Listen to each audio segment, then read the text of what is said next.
உடனுக்குடன் செய்தி. வாணியம்பாடியில் உள்ள ஆதரவற்றோர் விடுதி முன் 2 பெண் குழந்தைகள் விட்டு சென்ற அவலம். ஆதரவற்றோர் விடுதி முன்பு 2 குழந்தைகள் விட்டு சென்றுள்ளனர். உடனுக்குடன் செய்தியில் பார்த்து வருகிறோம். வாணியம்பாடியில் உள்ள ஆதரவற்றோர் விடுதி முன்பு 2 குழந்தைகளை விட்டு சென்றுள்ளனர். சிசிடிவி காட்சி அடிப்படையில் குழந்தைகளை விட்டு சென்ற நபர்கள் குறித்து விசாரணை நடத்தி வருகின்றனர்.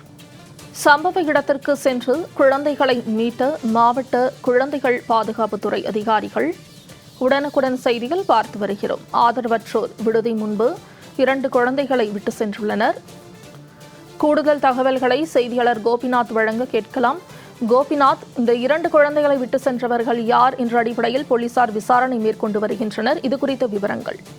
வணக்கம் மோனிஷா. அதாவது திருப்பத்தூர் மாவட்டம் வாணியம்பாடி பெருமாள்பேட்டை பகுதியில் இயங்கி வரும் ஆதரவற்றோர் விடுதி முன்பு இன்று அதிகாலை குழந்தைகள் அழுகை சத்தம் கேட்டுள்ளது.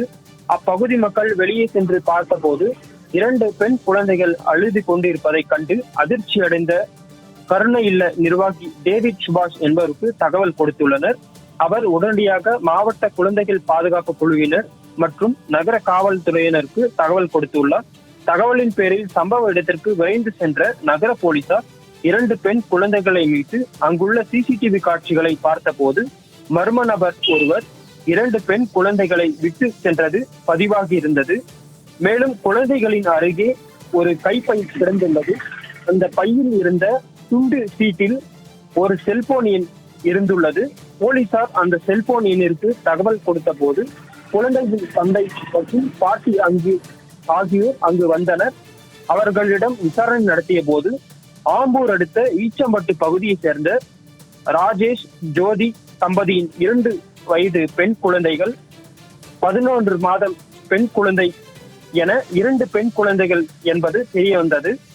நேற்று முதல் தான் மனைவி ஜோதி மற்றும் 2 பெண் குழந்தைகள் காணாமல் போனதாகவும் அவர்களை தேடி வருவதாகவும் குழந்தைகளின் தந்தை ராஜேஷ் கூறியுள்ளார். மேலும் குழந்தைகளின் தந்தை ஜோதி எங்கே போனார், 2 பெண் குழந்தைகளை ஆதரவற்றோர் இல்ல முன்பு விட்டு சென்ற மர்ம நபர் யார் என்பது குறித்து போலீசார் தீவிர விசாரணை மேற்கொண்டு வருகின்றனர். மேலும் தற்போது அந்த குழந்தை சிறப்பு குழந்தைகள் தத்து துறையின் கட்டுப்பாட்டில் ஆதரவற்றோர் இல்லத்தில் வைத்து பராமரிக்கப்பட்டு வருகிறது. கோபிநாத், தகவல்களுக்கு நன்றி.